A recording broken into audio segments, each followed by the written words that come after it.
الحمد لله الذي جعل بر الأمهات من أفضل الطاعات وعقوقهن من أكبر السيئات، وأشهد أن لا إله إلا الله وحده لا شريك له، وأشهد أن محمدًا عبده ورسوله، فاللهم صل وسلم وبارك عليه وعلى آله وصحبه أجمعين.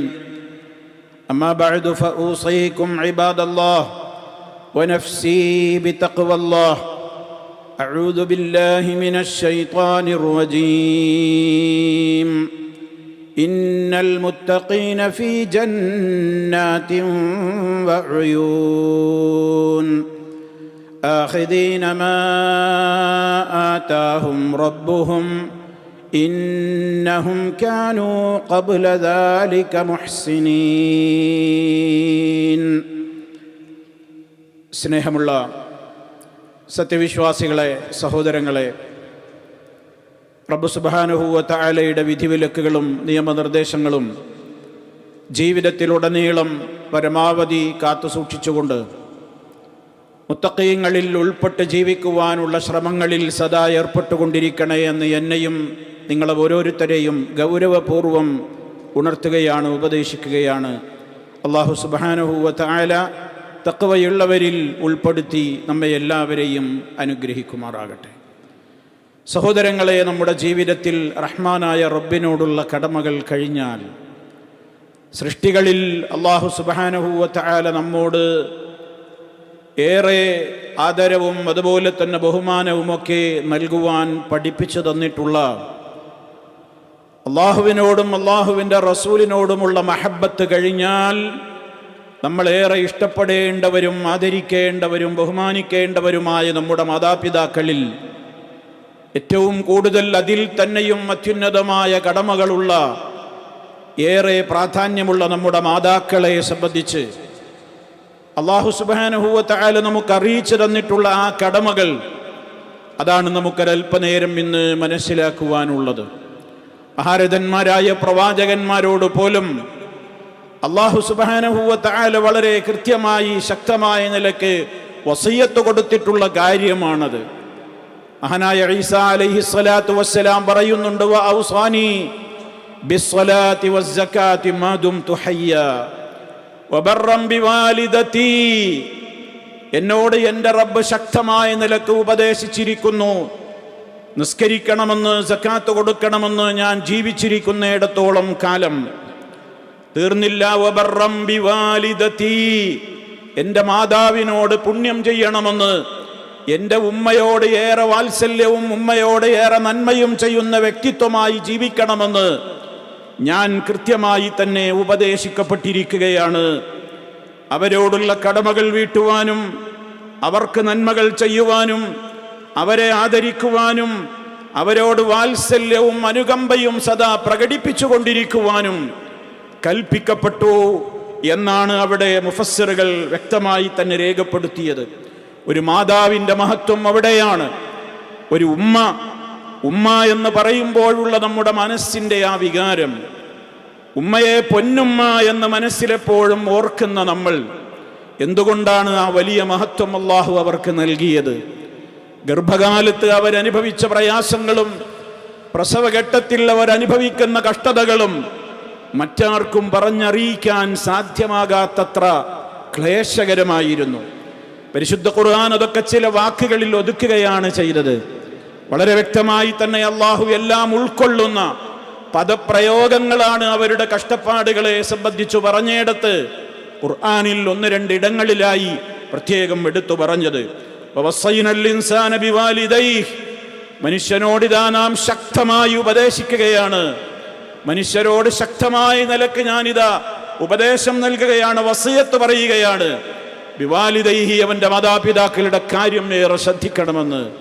എന്നിട്ട് ഉമ്മ സഹിച്ച ത്യാഗമാണ് ആദ്യം എടുത്തു പറയുന്നത്. ഹമലതുഹു ഉമ്മുഹു, അവൻ്റെ ഉമ്മ അവനെ ഗർഭം ചുമന്നത് വഹ്നൻ അലാ വഹ്നിൻ, പ്രയാസത്തിനുമേൽ പ്രയാസം സഹിച്ചുകൊണ്ടാണ്.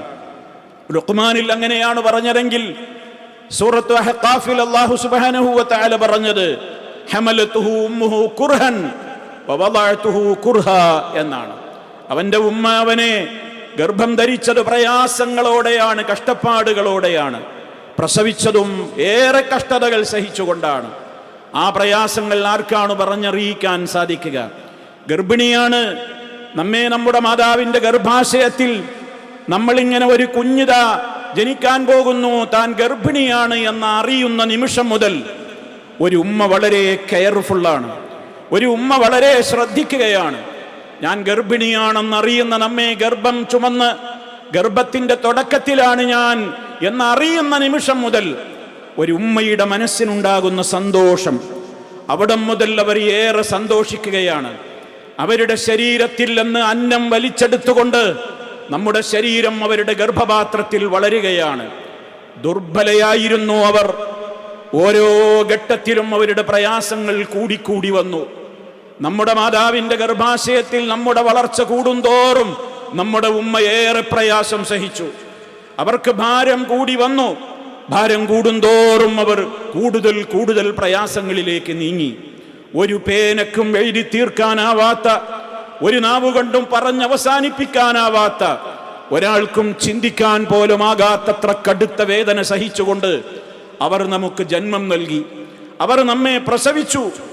നിന്നവർ നോക്കി കണ്ടതോടുകൂടി ആ പ്രസവത്തിന്റെ ശേഷം നമ്മുടെ ആ കുഞ്ഞുമുഖം അവർ കണ്ടതോടുകൂടി അതുവരെ സഹിച്ച പറഞ്ഞറിയിക്കാനാവാത്ത ഗർഭകാല വേദനകളും പ്രസവത്തിന്റെ വേദനകളും മുഴുവൻ ആ ഒരൊറ്റ സെക്കൻഡ് കൊണ്ട് അവർ മറന്നു.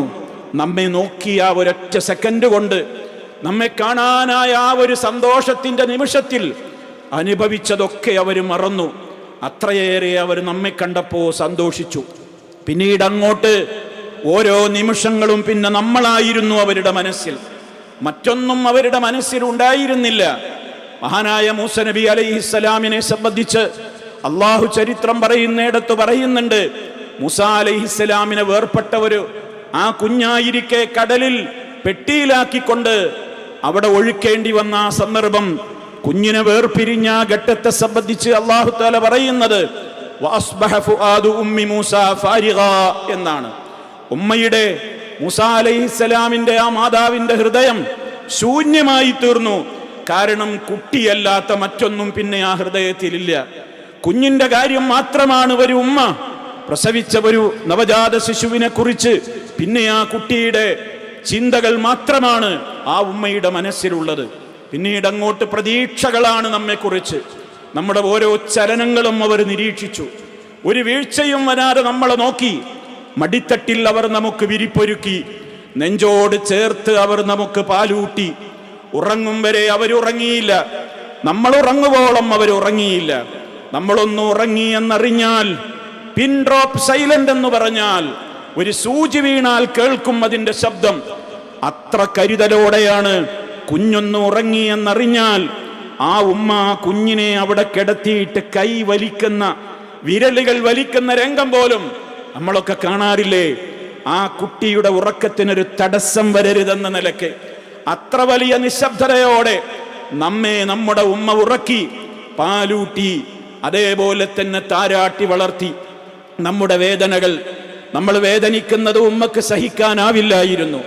നമ്മുടെ ഓരോ അനക്കങ്ങളും ഓരോ രൂപത്തിലുള്ള ചലനങ്ങളും ആ ഉമ്മ കൗതുകത്തോടെ നിരീക്ഷിച്ചു. നമ്മളൊന്ന് പുഞ്ചിരിക്കുന്നത് കാണാൻ, നമ്മളൊന്ന് ചിരിക്കുന്നത് കാണാൻ, നമ്മുടെ കിളിക്കൊഞ്ചൽ കേൾക്കാൻ, നമ്മുടെ കുസൃതികൾ കാണാൻ, പ്രയാസങ്ങൾക്കും പാതിരാവുകൾക്കുമിടയിലും ഉറക്കമിളച്ചുകൊണ്ട് ആ ഉമ്മ കാത്തിരുന്നു. ആ നിലക്കുള്ള ഒട്ടേറെ അനുഭവങ്ങൾ പ്രത്യേകമായ നിലക്ക് തന്നെ അവരുടെ മനസ്സിൽ, നമ്മുടേതായ സന്തോഷങ്ങൾക്ക് വേണ്ടി, നമ്മുടേതായ കാര്യങ്ങൾക്ക് വേണ്ടി അവരുടെ ഒരുപാട് സുഖങ്ങൾ അവർ വേണ്ടെന്ന് വെച്ചു. ഇതൊക്കെ സഹിച്ചവരാണ് നമ്മുടെ ഉമ്മ. ഹമലതുഹു ഉമ്മുഹു ഹമലതുഹു ഉമ്മുഹു കുർഹൻ വവളഅതുഹു കുർഹാ, എല്ലാം അതിലടങ്ങിയിട്ടുണ്ട് പ്രിയപ്പെട്ടവരെ. അങ്ങനെ അവർ നമ്മളെ പ്രസവിച്ചു, വളർത്തിയുണ്ടാക്കി. പകരം നമുക്ക് എന്ത് നൽകാനാകും? നമ്മുടെ സമ്പത്ത് മുഴുവനും ആ കാൽക്കൽ കൊണ്ടുപോയി വെച്ച്, ഉമ്മ ഇതെടുത്തോളൂ, ഇത് മുഴുവനും നിങ്ങൾക്കാണെന്ന് പറഞ്ഞാലും പകരമാവില്ലെന്നാണ് ഇസ്ലാം പറയുന്നത്. എന്നിട്ടും പല മക്കളും ഉമ്മമാർക്ക് നൽകുന്ന കാശെത്രയാണ്, ഉമ്മക്കയച്ചു കൊടുക്കുന്ന ചെലവെത്രയാണ്? ഉമ്മക്ക് വേണ്ടി നൽകുന്ന സമ്പത്ത് എത്രയാണ്? ഉമ്മയുടെ കാൽക്കൽ, ഉമ്മയുടെ കൈകളിൽ വെച്ചു കൊടുത്ത് സന്തോഷിപ്പിക്കുന്ന ദിർഹമുകളുടെ, രൂപയുടെ മൂല്യം എത്രയാണ്? അവരുടെ ഖൽബ് പോലും പൊട്ടിത്തകർക്കുന്ന വിധത്തിലുള്ള പെരുമാറ്റങ്ങൾ നമ്മൾ പെരുമാറുമ്പോൾ എന്താണ് നമ്മളൊക്കെ അവർക്ക് ഇന്ന് പകരം കൊടുത്തുകൊണ്ടിരിക്കുന്നത്? ചിന്തിക്കണം. ആരാണ് ഈ ഉമ്മ? മുഴുവനായി നമുക്ക് തന്നവരാണ്, എല്ലാം തന്നവരാണ്. അവർക്ക് സമ്പത്ത് വലുതായിരുന്നില്ല നമ്മെ വളർത്തുന്ന കാലത്ത്, അവരുടെ ജീവൻ പോലും വലുതായിരുന്നില്ല നമ്മെ വളർത്തുന്ന കാലത്ത്.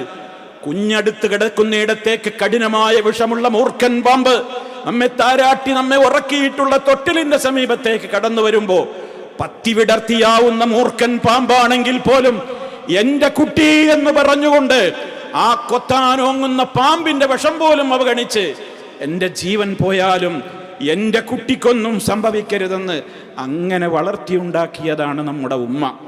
ആ ഉമ്മക്കാണ് നമ്മൾ ഇന്ന് തിരികെ കൊടുക്കുന്നത്. എന്താണെന്ന് നമ്മൾ ആലോചിക്കണം. ഒരു തുറിച്ചു നോട്ടം കൊണ്ട് പോലും അവരെ നീ നോക്കിപ്പോകരുതെന്ന് മഹാനായ അല്ലാഹു സുബ്ഹാനഹു വ തആല അവന്റെ റസൂലിലൂടെ നമുക്ക് പഠിപ്പിച്ചു തന്നു.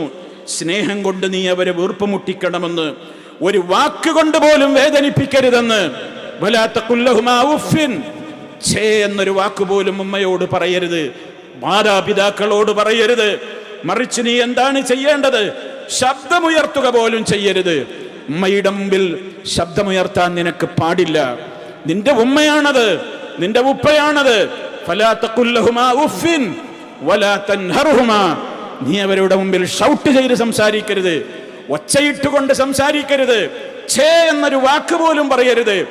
ഒരു തുറിച്ചു നോട്ടം, അവരുടെ ഉപദേശം കേൾക്കുമ്പോൾ ഒരു ദേഷ്യത്തോടെയുള്ള ഒരു നോട്ടം, അവരുടെ മുമ്പിലേക്ക് കണ്ണു നിറയെ ദേഷ്യം പകർന്നുകൊണ്ടുള്ള ഒരു നോട്ടം പോലും നിനക്ക് പാടില്ല എന്നാണ്. വഖുല്ലഹുമാ, നീ അവരോട് വല്ലതും സംസാരിക്കുന്നുണ്ടെങ്കിൽ തന്നെ ഖൗലൻ കരീമ, മാന്യമായേ സംസാരിക്കാവൂ, വളരെ മാന്യമായിട്ടേ സംസാരിക്കാവൂ. വഖ്ഫിദ് ലഹുമാ ജനാഹൽ ദുല്ലി മിനർ റഹ്മ, കാരുണ്യമായിരിക്കണം നിന്റെ വാക്കുകളിൽ, നിന്റെ നോക്കുകളിൽ, നിന്റെ ഇടപാടുകളിൽ, നിന്റെ ഇടപെടലുകളിൽ, നിന്റെ സമീപനങ്ങളിൽ. നീ അവരോട് വളരെ വിനയത്തോടെ മാത്രമേ ഇടപെടാവൂ. കാരുണ്യത്തിന്റെ ചിറക് വിരിച്ച് ആ ചിറകിനുള്ളിൽ നീ അവരെ വളർത്തിക്കൊണ്ട് നടക്കണം. അവർക്ക് വേണ്ടി മതി വരുവോളം അവർക്ക് വേണ്ടി നീ പ്രാർത്ഥിച്ചുകൊണ്ടേയിരിക്കണം. അല്ലാഹു സുബ്ഹാനഹു വ തആലയുടെ കൽപ്പനയാണ് വഖുർ റബ്ബിർഹംഹുമാ കമാ റബ്ബയാനി സഗീറ. മനസ്സിലാക്കണം, അല്ലാഹു ഹറാമാക്കിയ സംഗതിയാണ്. ഇന്നല്ലാഹ ഹറമ അലൈക്കും ഉഖൂഖൽ ഉമ്മഹാത്ത്, അല്ലാഹു നിങ്ങളോട് ഇതാ കഠിനമായ ഹറാമായി കൊണ്ട് കൽപ്പിച്ചിരിക്കുകയാണ്. മാതാക്കളെ നിങ്ങൾ വിഷമിപ്പിക്കരുത്, ബുദ്ധിമുട്ടിക്കരുത്, അവരെ കണ്ണീര് കുടിപ്പിക്കരുത്, അവരെ പ്രയാസപ്പെടുത്തരുത്. ഉമ്മയോടുള്ള കടമ ഒരു വശത്ത്, നിന്റെ ഭാര്യയോട്, നിന്റെ ഭർത്താവിനോട്, നിന്റെ മക്കളോട്, നിന്റെ ഡ്യൂട്ടിയോട്, നിന്റെ തൊഴിലിനോടുള്ള കടമ ഒരു വശത്ത്, അതൊക്കെ ഒരു വശത്ത് നിന്നാലും ഉമ്മയോടുള്ള കടമക്കത് തുല്യമാവില്ല. ആ കടമ നിറവേറ്റാനാവാതെ മറ്റൊരു കാര്യത്തിലും ശ്രദ്ധിക്കാൻ നിനക്ക് അവകാശമില്ല. അതാണ് നിനക്ക് നീ ജീവിച്ചിരിക്കുന്ന കാലത്ത്, അതാണ് നിനക്ക് എന്തിനേക്കാളും വലുത് എന്ന് മനസ്സിലാക്കണം. ഉമ്മയെ അവഗണിച്ചുകൊണ്ട് മറ്റൊന്നിലേക്കും ശ്രദ്ധിക്കാൻ പാടില്ല എന്നാണ് ഇസ്ലാമിന്റെ ഗൗരവതരമായ പ്രഖ്യാപനം. ദിവസം മുഴുവൻ അവരെ കാത്തിരിക്കുന്ന ദിവസങ്ങളുണ്ടാകും. നീ ഒന്ന് വന്നെങ്കിൽ, നിന്നെ ഒന്ന് കാണാനായെങ്കിൽ എന്ന് കൊതിച്ചിരിക്കുന്ന ഉമ്മമാരുണ്ട്. നമ്മുടെ വരവ് കണ്ടാൽ, നമ്മുടെ വരവ് കേട്ടാൽ സന്തോഷിച്ച് കാത്തിരിക്കുന്ന ഉമ്മമാര്, വരാനായില്ലെങ്കിലും ഒരു വിളിക്ക് വേണ്ടി കാതോർക്കുന്ന ഉമ്മമാരുണ്ട്. വരാനായില്ലെങ്കിൽ ഒരു ഫോൺ കോളെങ്കിലും കിട്ടട്ടെ, എൻ്റെ മോന്റെ ശബ്ദമൊന്ന് കേൾക്കട്ടെ എന്ന് ആഗ്രഹിച്ചു കൊണ്ടിരിക്കുന്ന ഉമ്മയുണ്ട്. അവരുടെ കണ്ണുനീരുകൾ, അവരുടെ കണ്ണ് നിറയും. ഫോണിന്റെ അങ്ങേ തലക്കൽ നിന്ന് ഉമ്മ, അസ്സലാമു അലൈക്കും ഉമ്മ എന്നുള്ളൊരു വിളി കേൾക്കാൻ കൊതിക്കുന്ന, അത് കേട്ടാൽ എല്ലാം മറക്കുന്ന, ഇനി അവർക്ക് അന്നത്തെ ദിവസം ഇനി ഒന്നും വേണ്ട, അത്രയും വലിയ സന്തോഷത്തിലാകുന്ന ഉമ്മയാണ്. നമ്മൾ മനസ്സിലാക്കണം സഹോദരങ്ങളെ, ഒരു മാതാവിനെ സംബന്ധിച്ചിടത്തോളം അതൊന്നും ഒരാൾക്കും പറഞ്ഞറിയിക്കാൻ സാധ്യമല്ല എന്നാണ് മാതാവിനെ പടച്ച റഹ്മാനായ റബ്ബ് പറയുന്നത്. അത് അള്ളാഹ് വ്യക്തമാക്കി തന്നതിലൂടെ നമ്മളിനി എങ്ങനെയാണത് പറഞ്ഞറിയിക്കേണ്ടത്?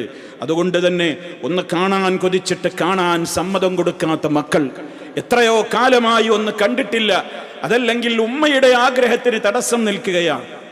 ആ വിളി കേൾക്കാൻ കാത്തിരിക്കുന്ന ഉമ്മയോടത് വിളിക്കാൻ സന്നദ്ധമല്ലാത്തവർ ഭാര്യമാരോട് ഏറെ നേരം സംസാരിക്കും, മറ്റുള്ളവരോട് ഏറെ നേരം ചാറ്റ് ചെയ്യും, ഒരുപാട് ആളുകളോട്, അകലെയുള്ളവരോട് ഒരുപാട് നേരം സംസാരിച്ചിരിക്കും വാതോരാതെ. ഒരു വിളിക്ക് വേണ്ടി കാത്തിരിക്കുന്ന, ഒരു മിനിറ്റ് എൻ്റെ മോനൊന്ന് എന്നോട് സംസാരിച്ചെങ്കിൽ എന്ന് കൊതിക്കുന്ന ഉമ്മയോട് മാത്രം നമുക്ക് ചാറ്റ് ചെയ്യാൻ, വിളിക്കാൻ, സംസാരിക്കാൻ ഒന്നിനും നമുക്ക് നേരമില്ല. കാരണം അവർ പഴയതായി പോയി, അവർക്ക് വിദ്യാഭ്യാസമില്ല, അവർക്ക് നമ്മുടെ അത്ര ആരോഗ്യമില്ല, അവർക്കൊരു പക്ഷേ സൗന്ദര്യമില്ല, അവർക്കൊരു പക്ഷേ ലോകം തിരിയില്ല, അവരൊരു പക്ഷേ കാണാനൊട്ടും കൊള്ളില്ല. ചുക്കിച്ചുളിഞ്ഞിരിക്കുന്നു ആ തൊലികൾ, നരച്ച് വെളുത്തിരിക്കുന്നു ആ താടിയും, അതുപോലെ തന്നെ തലയും, അതുപോലെ തന്നെ അവരുടെ മുടിയിഴകളുമൊക്കെ, അവരുടെ വിരലുകളെല്ലാം ചുക്കിച്ചുളിഞ്ഞു പോയിരിക്കുന്നു. പക്ഷേ അങ്ങനെയൊക്കെ അവരാണെങ്കിലും അവരിങ്ങനെ ഉയർത്തുന്നുണ്ട് അവരുടെ കൈകൾ റഹ്മാനായ റബ്ബിലേക്ക്. അല്ലാഹുവേ, എൻ്റെ മോൻ, എൻ്റെ മോൾ അവരങ്ങ് മരിച്ചു കഴിഞ്ഞാൽ ആ കൈകൾ പിന്നെ മണ്ണിലാണ്. നമുക്ക് വേണ്ടി ഉയരാൻ ഇനി ആ കൈകൾ ഉണ്ടാവില്ല. അത് നമ്മൾ മനസ്സിലാക്കണം പ്രിയമുള്ളവരെ. അത് വില കൊടുത്താൽ കിട്ടുന്നതല്ല. അത് ലക്ഷങ്ങളും കോടികളും കൊടുത്താലും കിട്ടുന്നതല്ല. അത് നഷ്ടപ്പെട്ടവർക്കറിയാം അതിൻ്റെ വേദനകൾ. ഉമ്മ ജീവിച്ചിരിപ്പില്ലാത്തവരില്ലേ, ഉപ്പമാര് ജീവിച്ചിരിപ്പില്ലാത്തവരില്ലേ, അവർക്കറിയാം അതിൻ്റെ വേദന. അതുകൊണ്ട് തന്നെ എന്ത് വേണമെന്നറിയോ? ജീവിതത്തിൽ ഇത് വലിയ പ്രാധാന്യമുള്ള കാര്യമാണെന്ന് ജീവിച്ചിരിക്കുമ്പോൾ നമ്മൾ വ്യക്തമായി തന്നെ മനസ്സിലാക്കണം. എന്തിനേക്കാളും വലുതവരോട് എന്ന് പറഞ്ഞില്ലേ? സഹാബി ചോദിച്ചു, അല്ലാഹുവിൻ്റെ റസൂലേ, ജനങ്ങളിൽ ഏറ്റവും വലിയ കടമ ഞാൻ ആരോടാണ് നിർവഹിക്കേണ്ടത്? നിന്റെ ഉമ്മയോട് എന്നാണ്. പിന്നീടാണ് പറഞ്ഞത് നിന്റെ ഉപ്പയോട് എന്ന്. മഹാനായ അബ്ദുല്ലാഹി ഇബ്നു അബ്ബാസ് റളിയല്ലാഹു തആല അൻഹു പറയുന്നുണ്ട്, ഇന്നീ തീർച്ചയായും ഞാൻ ലാ അഅലമു അമല, ഒരമലും എനിക്കറിഞ്ഞുകൂടാ, അഖറബ ഇലല്ലാഹി അസ്സ വജല്ല മിൻ ബിർരിൽ വാലിദ, ഉമ്മയോടുള്ള സ്നേഹവും ബഹുമാനവും കാണിക്കുന്നതിനേക്കാൾ അപ്പുറം ഒരു വലിയ നന്മയും ഞാൻ പഠിച്ചിട്ടില്ല എന്നാണ്. ജീവിച്ചിരിക്കുമ്പോൾ അവർ നമ്മുടെ കൺമുമ്പിലെ നിധികളാണ് പ്രിയപ്പെട്ട മക്കളെ. അവർ ജീവിച്ചിരിക്കുമ്പോൾ അവർ നമ്മുടെ കൺമുമ്പിലുള്ള നിധികളാണ്, അമൂല്യമായ സ്വത്താണ് അവരെന്ന് മനസ്സിലാക്കണം.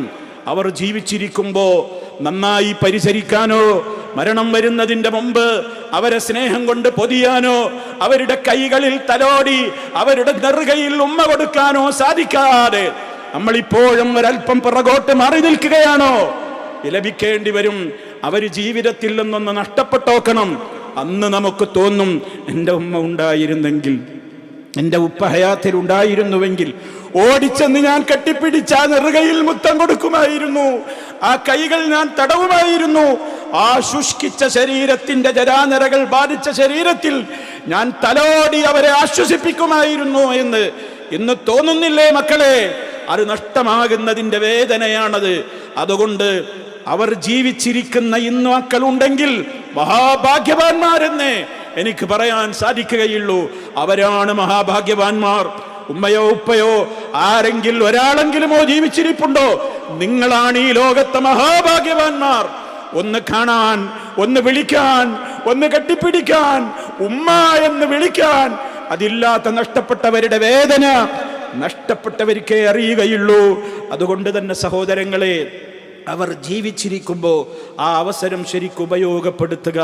ആയുഷ്കാലം മുഴുവനും അവരെ സന്തോഷിപ്പിച്ചും അവരെ നോക്കിയും കണ്ടും സേവിച്ചും നമുക്ക് കഴിയാൻ സാധിച്ചാൽ, വല്ല വീഴ്ചയും ഒന്ന് പോയെങ്കിൽ ഉടനെ അത് തിരുത്തി തൗബ ചെയ്തുകൊണ്ടവരുടെ അടുത്തേക്ക് മടങ്ങാൻ, അവരെ ആശ്വസിപ്പിക്കാൻ ഒരു ചാൻസും നമ്മൾ നഷ്ടപ്പെടുത്തരുത്. മഹാനായ നബി സല്ലല്ലാഹു അലൈഹി വസല്ലമ മദീന മസ്ജിദിലെ മിമ്പറിൽ നിന്നുകൊണ്ട് ആമീൻ എന്ന് ഉറക്കെ പറഞ്ഞ 3 സംഭവം നമ്മൾ പഠിച്ചവരാണ്. അതിലൊരു സംഭവം എന്തായിരുന്നുവെന്നോ?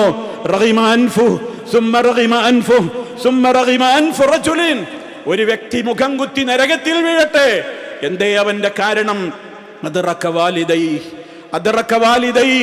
അവന് മാതാപിതാക്കൾ ഉണ്ടായിരുന്നു. മാതാപിതാക്കളുടെ അവന്റെ ജീവിതകാലത്ത് 2 ആളെയും അവന് നോക്കാൻ കിട്ടി. ഇനി അതല്ലെങ്കിൽ ഒരാളെയെങ്കിലും കിട്ടി വാർദ്ധക്യകാലത്ത്. എന്നിട്ടും അവൻ അവരെ പരിഗണിക്കാതെ നരകാവകാശിയായി മാറി. ലം യദ്ഖുലിൽ ജന്ന, അവന് സ്വർഗത്തിൽ കയറാൻ സാധിച്ചില്ല അവര് മുഖേനയെങ്കിൽ അവനാണ് ഏറ്റവും വലിയ നാശം പിടിച്ചവൻ. അവൻ നശിക്കട്ടെ, അവൻ നശിക്കട്ടെ, അവൻ നശിക്കട്ടെ എന്ന പ്രാർത്ഥന ജിബ്രീൽ പ്രാർത്ഥിച്ചപ്പോൾ മുത്തു മുസ്തഫ സല്ലല്ലാഹു അലൈഹി വസല്ലം ആമീൻ എന്നുറക്കെ പറഞ്ഞു. പ്രിയമുള്ളവരെ, നമ്മുടെ ദുആക്ക് ഇജാബത്ത് കിട്ടണമെന്നുണ്ടോ? നമ്മൾ അല്ലാഹുവിനോട് ചോദിക്കുമ്പോൾ ആ ചോദ്യത്തിന് ഉത്തരം കിട്ടണമെന്നുണ്ടോ? നമ്മുടെ മാതാക്കളെ പരിചരിച്ചോളൂ. ഞാനൊരു സംഭവം നിങ്ങളെ കേൾപ്പിക്കട്ടെ. മഹാനായ മുത്തു മുസ്തഫ സല്ലല്ലാഹു അലൈഹി വസല്ലമ സഹാബിമാരോട് റബ്ബ് നൽകിയ വഹയിന്റെ അടിസ്ഥാനത്തിൽ ഇടയ്ക്കിടെ പറയാറുണ്ടായിരുന്നു, സഹാബിമാരെ, അങ്ങ് ദൂരെ യമനിലൊരു മനുഷ്യനുണ്ട്, ഒരാൾ ഇവിടെ കടന്നു വരും. അയാളുടെ അടയാളം പോലും പറഞ്ഞു, ഏത് ഗോത്രക്കാരനാണെന്ന് പറഞ്ഞു, ഏത് നാട്ടുകാരനാണെന്ന് പറഞ്ഞു, അയാളുടെ ശരീരപ്രകൃതം പറഞ്ഞു, ശരീരത്തിലുള്ള അടയാളങ്ങൾ വരെ പറഞ്ഞു കൊടുത്തു. അയാൾ നിങ്ങളുടെ മുമ്പിലെങ്ങാനും ഏതെങ്കിലും കാലത്ത് കിട്ടിയാൽ നിങ്ങൾ അയാളോട് പറയണം, നിങ്ങൾ എനിക്ക് വേണ്ടി പ്രാർത്ഥിക്കണം എന്ന് പറയണം. അള്ളാഹുവിനോട് നിങ്ങൾ പ്രാർത്ഥിക്കാൻ പറയണം. എന്ത്? അദ്ദേഹത്തോട് നിങ്ങൾ പറയണം, നിങ്ങൾ എനിക്ക് വേണ്ടി അള്ളാഹിനോട് പ്രാർത്ഥിക്കാൻ പറയണമെന്ന്. കാരണം ചോദിച്ചാൽ ഉത്തരം കിട്ടുന്നൊരു നല്ല മനുഷ്യനാണ് അദ്ദേഹം എന്ന് നബി സല്ലല്ലാഹു അലൈഹി വസല്ലം ഒരാളെക്കുറിച്ച് പ്രവചിച്ചു. ചരിത്രത്തിൽ രേഖപ്പെടുത്തപ്പെട്ട അത്യുന്നതനായ താബിഈയായി അറിയപ്പെടുന്ന ഉവൈസുൽ ഖർനി റളിയല്ലാഹു തആല അൻഹു. ഉവൈസ് റളിയല്ലാഹു തആല അൻഹു സഹാബിയല്ല, സഹാബി ആവേണ്ടിയിരുന്നു. മുസ്തഫയുടെ കാലത്ത് അങ്ങ് യമനിൽ വെച്ച് റസൂലുള്ളാഹിനെ കുറിച്ച് കേട്ടപ്പോൾ തന്നെ മുസ്ലിമായതാണ്. നബിതങ്ങളെ കാണാൻ മദീനയിലേക്ക് വരാനുണ്ടായ ഏക തടസ്സം എന്തായിരുന്നുവെന്നോ? പ്രായമായ ഉമ്മയുണ്ടായിരുന്നു വീട്ടിൽ, നോക്കാൻ ആളില്ലായിരുന്നു. ഉമ്മാനെ സ്നേഹിച്ച്, ഉമ്മാനെ പരിചരിച്ച്, ഉമ്മാനെ ശുശ്രൂഷിക്കാൻ ഞാൻ ഇവിടം വിട്ടാൽ ഒരാളില്ലല്ലോ എന്ന് വിചാരിച്ചു ഉമ്മയോടുള്ള ആ പരിചരണത്തിന് വേണ്ടി മാത്രം മുത്തു മുസ്തഫയെ കാണാൻ തേടി ഇറങ്ങി സഹാബി എന്ന പദവിയിലേക്ക് എത്തുന്നത് പോലും ഒഴിവാക്കിയിട്ട് ആ ഉമ്മക്ക് വേണ്ടി അവിടെ ജീവിച്ച മഹാനായ വ്യക്തിത്വമായിരുന്നു ഉവൈസ് റളിയല്ലാഹു അൻഹു. അതുകൊണ്ട് അദ്ദേഹം സഹാബിയായിട്ട് എണ്ണപ്പെടുന്നില്ല, കാരണം റസൂലുള്ളാഹിനെ കണ്ടിട്ടില്ലല്ലോ. ആ വ്യക്തിത്വത്തെക്കുറിച്ചാണ് അള്ളാഹിൻ്റെ റസൂൽ സഹാബികളോട് വഹീൻ്റെ അടിസ്ഥാനത്തിൽ പറഞ്ഞു കൊടുക്കുന്നത്. നിങ്ങളിലേക്ക് ഒരാൾ വരും യമനിൽ നിന്ന്. ഇതിങ്ങനെ സഹാബിമാരി തിരയാണ്. ഉമർ ഖത്താബ് റളിയല്ലാഹു തആല അൻഹുവിൻ്റെ ഭരണകാലം, മഹാനായ ഉമർ റളിയല്ലാഹു തആല അൻഹു മദീനയിൽ അവിടുന്ന് ഭരണം നടത്തിക്കൊണ്ടിരിക്കുന്ന കാലത്ത് ഓരോ രാജ്യക്കാരും ഹജ്ജിന് വരുമ്പോൾ, സംഘങ്ങൾ വരുമ്പോൾ ഒക്കെ ചോദിക്കും, നിങ്ങളിൽ ആരാണ് യമൻകാരുള്ളത്, ആരാണ് ഖറൻ നിവാസികളുള്ളത്? ഒരാളെ കണ്ടപ്പോൾ പറഞ്ഞു, ഞാൻ യമനിൽ നിന്നാണ്. ചോദിച്ചു, നിങ്ങൾ ഖറൻ ഗോത്രക്കാരനാണോ? അതെ. നിങ്ങളുടെ ശരീരത്തിൽ ഇങ്ങനെ ഒരു രോഗമുണ്ടായി മാറിയ അടയാളമുണ്ടോ? അതെ. നിങ്ങൾക്ക് പ്രായമുള്ള ഒരു ഉമ്മയുണ്ടോ? അതെ. എങ്കിൽ നിങ്ങൾ എനിക്ക് വേണ്ടി പ്രാർത്ഥിക്കണം. നബി സല്ലല്ലാഹു അലൈഹി വസല്ലമിന്റെ അധ്യാപനം കേട്ട ഉമർ ഖത്താബ് റളിയല്ലാഹു തആല അൻഹു, ആരാണ് ഉമർ റളിയല്ലാഹു തആല അൻഹു? സ്വർഗ്ഗമുണ്ടെന്ന് സുവിശേഷം അറിയിക്കപ്പെട്ട രണ്ടാമത്തെ വ്യക്തിത്വമാണ്. ആ ഉമർ റളിയല്ലാഹു അൻഹു ആണ് തന്റെ എത്രയൊന്നും പദവിയില്ലാത്ത മഹാനായ ഉവൈസ് റളിയല്ലാഹു അൻഹുവിനോട് നിങ്ങൾ എനിക്ക് വേണ്ടി അള്ളാഹുവിനോട് പ്രാർത്ഥിക്കണം എന്ന് പറയുന്നത്. ആ പദവിയിലേക്ക് മഹാനവറുകളെ എത്തിച്ചതെന്തായിരുന്നുവെന്നോ? അദ്ദേഹം ഉമ്മയോട് സ്നേഹമുള്ളയാളായിരുന്നു, ഉമ്മയെ ശുശ്രൂഷിച്ച വ്യക്തിത്വമായിരുന്നു. അത് അദ്ദേഹത്തെ സംബന്ധിച്ച് അള്ളാഹു പറയുന്നത് എന്താ അറിയോ? അദ്ദേഹം അള്ളാഹുവിൽ സത്യം ചെയ്തുകൊണ്ട് ഒരു കാര്യം അള്ളാഹിനോടാണ് ആവശ്യപ്പെട്ടാൽ അത് അള്ളാഹ് അങ്ങ് നിവർത്തിച്ചു കൊടുക്കുമായിരുന്നു എന്നാണ്. ഉമർ റളിയല്ലാഹു തആല അൻഹു പറഞ്ഞു, നിങ്ങൾ എനിക്ക് വേണ്ടി പ്രാർത്ഥിക്കണം. അദ്ദേഹം ഉമർ റളിയല്ലാഹു അൻഹുവിന് വേണ്ടി പാപമോചനത്തിന് വേണ്ടി പ്രാർത്ഥിച്ചു എന്ന് ചരിത്രം നമുക്ക് രേഖപ്പെടുത്തുകയാണ്. ഇമാം മുസ്ലിം റിപ്പോർട്ട് ചെയ്തിട്ടുള്ള ഹദീസിൽ കാണാം. നിങ്ങൾ എങ്ങോട്ടാ മടങ്ങിപ്പോകുന്നതെന്ന് ചോദിച്ചു. ഞാൻ കൂഫയിലേക്ക് തിരിച്ചു പോകുന്നു എന്ന് പറഞ്ഞു. അവിടെയുള്ള ഗവർണർക്ക് ഞാൻ നിങ്ങളെക്കുറിച്ച് അറിയിപ്പ് കൊടുക്കട്ടെയോ എന്ന് ചോദിച്ചു. വേണ്ടാന്ന് പറഞ്ഞു. അറിയപ്പെടാൻ ആഗ്രഹിച്ചില്ല. മഹാനവറുകൾ തിരിച്ചുപോയി എന്നാണ് ചരിത്രം. വലിയ പാഠങ്ങളുള്ളൊരു ചരിത്രമാണ്. പ്രിയമുള്ളവരെ, ഇതെന്തിനാ ഓർമ്മപ്പെടുത്തിയത്? മഹാനായ ഉവൈസ് റളിയല്ലാഹു അൻഹുവിന് അത്യുന്നതമായ പദവി നൽകിയത് അദ്ദേഹത്തിന്റെ സമ്പത്തിന്റെ പവർ കൊണ്ടല്ല, മറ്റേതെങ്കിലും പവർ കൊണ്ടല്ല, അധികാരത്തിന്റെ പവർ കൊണ്ടല്ല. പെറ്റുമ്മയെ നോക്കി വളർത്തുവാനുള്ള ശുഷ്കാന്തി അത് കാണിച്ചതുകൊണ്ട് അത്യുന്നത പദവിയിലെത്തിയ മഹാനായ ഉവൈസ് വിശ്വാസികളെ നമുക്ക് ഗുണപാഠമാണ്. അതുകൊണ്ട് ചിന്തിക്കുക, ഉമ്മ, പൊന്നുമ്മ അത് തന്നെയാണ് ഏറ്റവും പ്രധാനം എന്ന് നമ്മൾ മനസ്സിലാക്കുക. അല്ലാഹു സുബ്ഹാനഹു വ തആല അപാകതകൾ പുറത്തു തന്നുകൊണ്ട് അവരോടുള്ള കടമകൾ നിർവഹിക്കുന്ന സജ്ജനങ്ങളിൽ നമ്മെ ഉൾപ്പെടുത്തി അനുഗ്രഹിക്കുമാറാകട്ടെ. അഖൂലു ഖൗലി ഹാദാ വ അസ്തഗ്ഫിറുല്ലാഹ ലീ വ ലക്കും ഫസ്തഗ്ഫിറൂഹു ഇന്നഹു ഹുവൽ ഗഫൂറുർ റഹീം. അൽഹംദുലില്ലാഹി വഹ്ദഹു والصلاة والسلام على من لا نبي بعده وعلى آله وصحبه ومن تبع هديه أما بعد ഫഊസീകും ഇബാദല്ലാഹ് വനഫ്സി ബിതഖ്വല്ലാഹ്. അള്ളാഹുവിനെ സൂക്ഷിച്ച് ജീവിക്കണേ. ഒരിക്കൽ കൂടി എന്നെയും നിങ്ങളെയും ഓർമ്മപ്പെടുത്തുകയാണ്. അള്ളാഹു നമ്മെ അനുഗ്രഹിക്കുമാറാകട്ടെ. സഹോദരങ്ങളെ, മാതാപിതാക്കളോടുള്ള കടമ, ആ മാതാക്കൾ നന്മയുടേതായ കവാടങ്ങളായിരുന്നു നമുക്ക്. നമ്മൾ പലപ്പോഴും നമുക്ക് നഷ്ടബോധമുണ്ടാകും, അവരും മരിച്ചുപോയല്ലോ. അങ്ങനെ ജീവിച്ചിരിക്കാത്ത മാതാപിതാക്കൾ ഉണ്ടാകുമല്ലോ ഈ ശബ്ദം ശ്രവിക്കുന്ന നമ്മളുടെ കൂട്ടത്തിൽ. ആ കടമകൾ അവസാനിച്ചു എന്ന് കരുതരുത്. നമുക്ക് മുമ്പിൽ നന്മയുടെ കവാടങ്ങൾ ഇനിയും അവരോട് ചെയ്യാനുള്ളത് കൊട്ടിയടക്കപ്പെട്ടിട്ടില്ല. അവരുടേതായ ഖബറുകളിൽ പ്രകാശം നിറയാൻ നമുക്ക് ആത്മാർത്ഥമായി പ്രാർത്ഥിക്കാം. വലദുൻ സാലിഹുൻ യദ്ഉ ലഹു. അവർക്ക് വേണ്ടി പ്രാർത്ഥിക്കുന്ന ഒരു സാലിഹായ സന്താനം അതവരുടെ ഖബറിൽ അവർക്ക് പ്രകാശം കിട്ടാൻ കാരണമായി തീരും. നിരന്തരമായി നമ്മൾ റബ്ബിർഹംഹുമാ കമാ റബ്ബയാനി സഗീറാ എന്ന് പ്രാർത്ഥിച്ചുകൊണ്ടേയിരിക്കണം.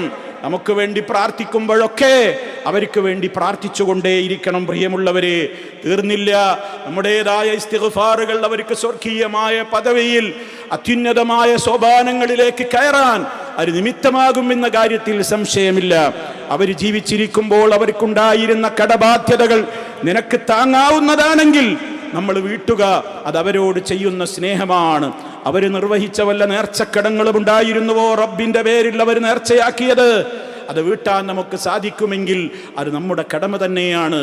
അവർ നൽകിയിട്ടുള്ള കരാറുകൾ, അവർ നൽകിയിട്ടുള്ള വസിയത്തുകൾ, അവർ നൽകിയിട്ടുള്ള ഉപദേശ നിർദ്ദേശങ്ങൾ, അതൊക്കെ നിറവേറ്റിക്കൊണ്ട് ജീവിക്കുവാൻ നമുക്ക് സാധിക്കണം. അതൊക്കെ അവരോട് മരണശേഷവും ചെയ്യേണ്ടുന്നത് നമ്മുടെ കടമകളാണ്.